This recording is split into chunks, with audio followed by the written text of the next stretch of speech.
పెందుర్తి స్థానిక 97వ ward చిన్నముసిడివాడలో Janasena party ఆధ్వర్యంలో ward అధ్యక్షుడు సోమశేఖర్ నిర్వహించిన ఓటర్ల నమోదును పరిశీలించారు పంచకర్ల రమేష్ బాబు. ఈ సందర్భంగా ఆయన మాట్లాడుతూ 2024లో జరగబోయే ఎన్నికలకు ప్రధానంగా యువతకు ఓటు హక్కు కలిగి ఉండాలని, 100% ఓటు హక్కును వినియోగించుకోవాలని యువతను ఆయన కోరారు. ఈ కార్యక్రమాన్ని గత కొన్ని రోజులుగా నిర్వహించిన సోమశేఖర్కి పంచకర్ల రమేష్ బాబు అభినందనలు తెలిపారు.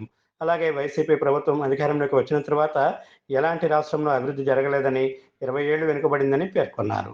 జనసేన పార్టీ అధ్యక్షుడు పవన్ కళ్యాణ్ రాష్ట్రంలో ఉన్న రైతులకు, నిరుద్యోగులకు తన సొంత నిధులతో ఆర్థిక సహాయం అందించారని పేర్కొన్నారు. ఈ కార్యక్రమంలో జన సైనికులు, పార్టీ కార్యకర్తలు, నాయకులు పాల్గొన్నారు.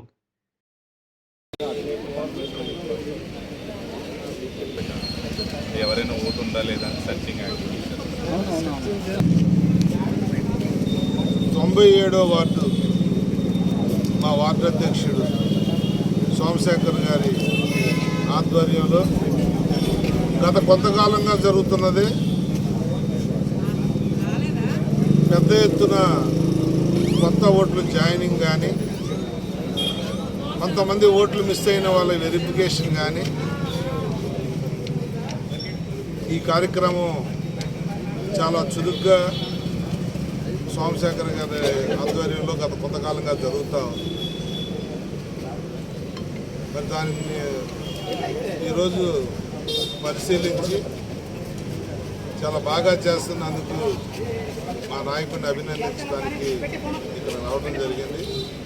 ఈ మీడియా ద్వారా దీనికి అవగాహన కలిగించడానికే మొన్న ఒక ర్యాలీ కూడా, మోటార్ సైకిల్ ర్యాలీ కూడా తీసాం. అది మీడియా మిత్రులందరికీ కూడా తెలిసిన విషయం. మీ ద్వారా నేను ప్రజలు కోరుకునేది ఒకటే, ప్రజాస్వామ్యాన్ని రక్షించుకోవడం కోసం రేపు 24లో జరిగే ఎలక్షన్లు చాలా ఇంపార్టెంట్ ఎలక్షన్. ఈ జగన్మోహన్ రెడ్డి ప్రభుత్వం వచ్చిన తర్వాత 20 సంవత్సరాలు వెనక్కి వెళ్ళింది ఈ రాష్ట్రం.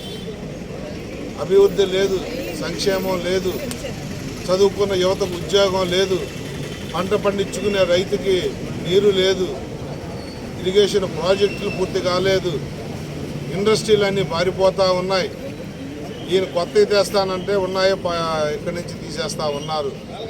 మరి వీటన్నిటినీ రక్షించుకుని రాష్ట్రాన్ని కాపాడుకోవాలంటే యువత పెద్ద ఎత్తున ఓటర్స్గా నమోదు కాబడి ఈ ప్రభుత్వాన్ని గద్దె దించడానికి మీకు వచ్చే మొదటి ఓటు ప్రజాస్వామ్యాన్ని పరిరక్షించుకునే విధంగా, ప్రజాస్వామ్యాన్ని కాపాడుకునే విధంగా మీరు ఓటు వేయాలి.